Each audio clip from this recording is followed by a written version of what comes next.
my dudes? It's currently 2 p.m. on Monday, and I thought I would start a reading vlog because I kind of miss doing this. I am currently on my break from work, which is why I'm filming, obviously. But I'm making a good progress in The Starless Sea by Erin Morgenstern.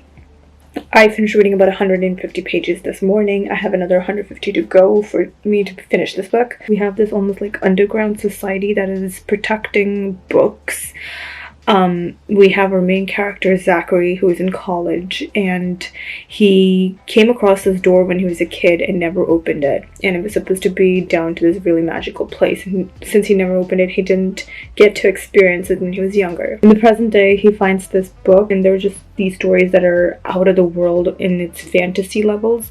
And then he comes across a story about this little boy who came across a door and didn't end up opening it. So he's basically like super shocked. He tries to figure out if the rest of the stories are also true, if it's actually happened, and he gets sucked into this world where there are keepers for these books. It's almost like if you get into the society thing, you can't get out of it. You're pretty much stuck there and you have no sense of time anymore. It's really messed up. Like, a lot of people go there voluntarily, and towards the end, once they see the entire place, they're just like, okay, if I don't want to do this, they're basically gonna get killed. I'm just gonna be listening to it more, and then I'll just get back to work. Bye! What's up, lovely people? It is currently a little after 4 o'clock on Monday. Like I said earlier, I would probably finish the book. I have finished The Starless Sea by Erin Morgenstern. I unfortunately did not love it. I gave it a 3 stars out of 5. I think it was trying to be this whimsical novel. I understood like the whimsicalness of it, like what it was trying to achieve. I get that. But at the same time, like, I felt like it was trying too hard and it had no real purpose. Like, where's the plot at? Where? I don't see it. The whole, like, plot was driven by the fact that Zachary just wanted to know what happened in this place, like what is going to happen, and he's just led into this place because the book told him to go there, and he goes there without really any purpose. And once he gets there, the only reason that anything really happens is love. And if you've known me or my channel for even a little bit, you know if there is no backing to a love story, I will hate it. If you can give me like the little details, kind of show me like this is potentially where they probably fell in love, if I can at least imagine that, it's a good love story. This one, there's this character called, I don't even remember his name. Dorian, that's his name, Dorian. There's this character called Dorian, and Zachary finds him towards the beginning of the book, where they kind of end up saving each other's lives a couple of times. For like whatever happens in their lives, they save each other's lives and whatever. So I understand if there's a good friendship that was made out of this, but no, they fell in love, and I don't understand where that happened from. Like, it makes no sense to me. And Dorian was like a fucking rock. Like, zero emotions. I just felt nothing for him. It's just Zachary was this interesting-ish character. Like, he's supposed to be super relatable. He's in college. He's a very nerdy guy. The first 100, 200 pages, yeah, I get it. Like, I understood what he was like, and it was good to read about him. But then it quickly became this thing where he's a moron, and he just does not have any backing to whatever he does. And the whole plot is like that. And especially towards the latter half of the book, like the last 200 to 300 pages, there were like multiple POVs that were inserted, which was not there in the beginning of the book, and it was just like a mush of characters and mush of stories. And the main plot line is actually about Zachary and his adventure through the Starless Sea. There are also like little snippets of stories from the book Sweet Sorrows. I think I said the book was Starless Sea earlier. It's called Sweet Sorrows, by the way. There's stories from the Sweet Sorrows, and there's stories from another book that Zachary finds out later. So there are like little snippets and stories of every single book in between the main plotline of Zachary, which is fine, but it also deters from what the actual storyline was. And honestly, I had more feelings for these characters from books than I had for Zachary. I felt like I liked those characters a little bit. Yes, it's a whimsical, interesting story, like it's the plotline is supposed to be interesting, but it just felt really short for me, and I personally would not recommend reading it. I just felt like there was no point. Yeah, thinking about it more and more, I feel like it would be somewhere 2.5 to 3 stars for this book. I feel really sad saying it, but it is what it is. And yeah, I mean, I have to move on from this disappointment of a read, so it is what it is. And yeah, that is it for right now. I'll probably read something else and I'll keep you guys posted once I get to whatever I'm supposed to read later. I don't know. We'll see. We'll figure it out later. But yeah, disappointed on this one, unfortunately. I'll see you guys later. Bye.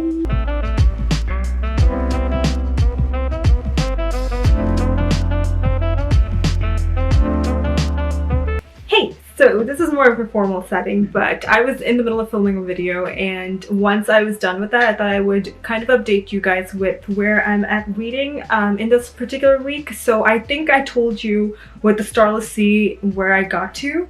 And yeah, I liked the book. It was not great, not my favorite, definitely not. So I think I told you all of that. So let's just go on ahead. Right after I finished the Starless Sea, I ended up reading Anna and the French Kiss. I finished this book. I actually started this during the reading vlog, I think in April. If you didn't know, this is actually a super popular book, especially in BookTube. Everybody talked about it. Everybody loved it. They thought it was the best of the best romances in the world. And I fucking hated it. I gave it a 1 star out of 5. Like, that's how much I did not like this book. So we have Anna, who's going to a boarding school in France, and not really thrilled about going to this boarding school, and she really is like quite whiny, to be honest. And I get it, understandable. She doesn't know French or anything, so she's really down and she's like, what the fuck, I don't want to be here. Get it. I totally get it. But once she gets there, there's this really super cute guy called Sinclair. I think his name's Etienne Sinclair. And he's supposed to be really hot, but he has a girlfriend. And Anna 100% knows this, and like, she should be okay with it. She should move on, right? No, this bitch falls in love with him. Okay, which is fine. Like, you can fall in love with anybody. That's totally fine. It happens, right? But the way that you act after that happens is what makes you a good human. She is an outright bitch. So there's this particular character called Mare who's an absolute sweetheart. So the first day that Anna gets to the boarding school, she's really upset. She's crying, and since the walls are pretty thin, Mare actually hears her crying and becomes friends with her, tries to like make her feel more at home, right? Mare is an absolute sweetheart, but Mare also has a crush on Sinclair. Again, that's totally fine. You can totally have crushes on someone who's dating, and it happens, right? You can't really stop it. Now, Anna, knowing that Mare kind of likes her, still goes ahead with how she is feeling about Sinclair and makes moves on him, basically. She knows he has a girlfriend, and she still makes a move. And I'm just like, what are you doing? And Sinclair, he has a girlfriend. Like, I said this a billion times. He has a fucking girlfriend. If you don't like your girlfriend, break up with them. That I found super annoying. Like, I could not understand what was going on in their heads. There was this particular dialogue. Let me just find it. I cheated on her every day. In my mind, I thought of you in ways I shouldn't have. Again and again. She was nothing compared to you. I've never felt this way about anybody before. And I'm just like, are you kidding me? There's also another line, I can't find it. And I like fantasized about you even though I was with her, I was thinking about you. And I'm just like, you don't like your girlfriend? Break up. Just break up. It is so fucking simple. You could have totally done that instead of cheating on her. There's another thing where these characters kind of sleep with each other, but they're not like, not sex sleep, good night sleep. Okay, that sounds worse. Anna has this particular reaction where she's like, I slept with a boy, and then she burrows back into the bed and she like grins and whatever, and I'm just like, he has a girlfriend. And there are scenes where Sinclair is with his girlfriend, and Anna is pretty vicious at the way her thoughts are. She's like, I want this girl dead. Like, literally, that was her thought. And I was just like, what is wrong with you? Are you a maniac? Because that's what it feels like. And I don't get it. Like, how did people like this book and thought this was a masterpiece? I don't understand. This relationship, if it lasts for a month, I would be surprised. The fact that Anna has so many friends and people who actually cares about her blows my mind. She's a selfish, hypocritical bitch. Like, good lord, she does not deserve friends. I'm so passionate about this. I fucking hated this book. If I could give it 0 stars, I totally would. I cannot back up any person who actually liked this book, because hell no. If you maybe took the cheating out of this completely, I might have been able to enjoy it a little more. But every single time I was like, Etienne has a girlfriend, Etienne has a girlfriend, Etienne has a girlfriend. Again, like I understand if you're in a toxic relationship, you can't get out of the relationship. I understand that. That makes sense. They're not in a toxic relationship. They're actually in a decent relationship, but they don't have a good connection anymore. They're probably fighting a little bit. But what couple doesn't really fight? Are you really a couple if you don't fight? Like, I don't think so. You could totally be honest with her and say, like, I don't feel the same way about you, and I think we need to go our separate ways. That would have been fine. Don't cheat. This sucked. Okay. Yeah. I didn't like that book, if you couldn't tell. After that terrible, terrible disappointment, I went ahead and read Frankly in Love by David Yoon. This one follows around Frank Lee. Get it? Frank Lee? Okay. He's a Korean American, and he is between two different worlds. Like, he is American, but also his parents are Korean. They have this whole traditional value thing that they're putting on him, and he's just like really confused as to what he is. He doesn't know what he is anymore. And in his family, he's supposed to date Korean, otherwise it's just like not a good thing. His sister kind of gets disowned because she dates a black dude, and things go kind of alright with her life. At this present time, Frank kind of falls for this girl from his school called Britt, who is a white girl.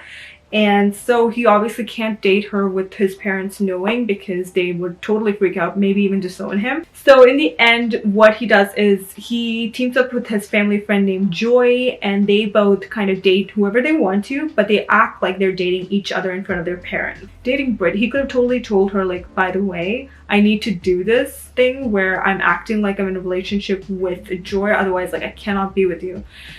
It is difficult for every single person to understand because your traditions are different, but I think he could have been straight with her, and if she doesn't understand that, maybe she's not for you. Because yeah, like, traditions are a huge thing in some people's lives. Some people get it, some people don't get it, and if you are with a person that does not get it whatsoever, maybe that's not the best person for you. So this whole like fake dating thing that happened between Joy and Frank leads to him asking himself if he knows what love really is. Towards the end, there's more of a story that's developed, and it was really hard-hitting, and I thought it was really well done. I cried by the end of it, really liked it, so I did give it a 5 stars, because especially of those 100 pages in the end, it really broke my heart and I loved it. I read 2 more books. I'm almost done, guys. So we have One of Us is Lying by Karen McManus. This one is more of a mystery thriller kind of a book. So we have Simon. There's this guy in this high school who has this gossip column, spreads all these stories about people in his school, the dark side of these students, right? 4 other students, and Simon ends up going to detention one day, and Simon ends up dying. So we have these 4 kids in that classroom, so everyone is obviously doubting these people. We have Bronwyn, who's a brainiac. Addie's this beautiful girl who's like perfect version of like a homecoming queen or whatever. And then we have Nate, who is like a criminal guy. And then we have Cooper, who is an athlete. And the other person was Simon, who was the outcast. Everyone, like, nobody really liked him. So yeah, we're trying to figure out what or who killed Simon and what was their reasoning behind it, and the whole mystery behind that particular scene. And I thought it was really nicely done. I think I give it 4 stars. Yeah, I gave it 4 stars. It was well done, but I thought the ending, like the last chapter, was very sudden in the way it ended. It felt very abrupt, and I was just like, oh, okay. But it was still good. I enjoyed the book. I'll definitely continue on reading the next book, which is One of Us is Next. And the final book I read in this week was Turtles All the Way Down by John Green. I actually really enjoyed this book. If you didn't know, I am not a huge fan of John Green. I kind of hated all of his books, and this one was actually a nice surprise. We follow around Asa, who's 16 years old, and she's trying to solve the mystery of a billionaire man who went missing after a scandal that happened. So her best friend Daisy and Asa kind of team up to figure out what is going on and where this guy actually went to. And Asa kind of reconnects with her older friend named Davis, who is the son of this billionaire. They strike up a friendship/relationship thing, but it's not focused on that relationship that much. Like, that's not the main point of this book. The main point of this book is the anxiety issues that Asa is dealing with, and it portrays how anxiety really looks like, how it's almost like a person in your head that tells you to do something, and it's almost blackmailing you / brainwashing you into thinking something when it's absolutely not true. It's portrayed really well, in my opinion. A lot of people really related to this and loved it because of it. I would still say it has a little bit of a trigger warning when it comes to anxiety. It could make you anxious, which is kind of counterintuitive. But this is also an own voices book from John Green. This is something that he personally experienced and he put into a book format. And you could see the realism in it, you know? It's a very short and quick book, but it is filled with emotions. We have a great friendship between Daisy and Asa as well. We can see how their friendship has grown, broken, and regrown. It's really nicely done. I completely enjoyed it. I would definitely recommend this one. I gave it a 4.5 stars out of 5. Those are all the books that I finished reading from the 4th to the 8th of May. So yeah, I think I read 4 books, right? 1, 2, 3, 4, 5 books. I finished reading 5 books. That's pretty awesome. In my opinion, that's great. I'm getting really close to finishing my Goodreads goal as well. Tomorrow, May the 9th, will start the Tome Topple Readathon. I'm hopefully going to take part in it. I'm getting ready to continue on with Night Film by Marisha Pessl. I know I said I probably wouldn't read this for the Tome Topple Readathon, but it is a tome, so I thought, why not? I could totally read it. It's also a standalone tome, so like I could potentially fill like my prompt list and whatever, so I'm excited for it. If you're not taking part in it, look into it if you'd like to. I think it would be fun to get all these huge tomes out of your reading list. Whenever I do reading vlogs, I wouldn't actually sit down and update because I look like a fucking zombie and I don't want to put that on the internet. I've done that in the past and I did not really like the way it looked. So yeah, I don't know, let me know if you actually like this so I can continue on maybe doing this hopefully in the future. Who knows? Let me know. Okay, that's it. I'll talk to you guys in my next reading vlog. Until then, I'll talk to you guys in the comments. Bye!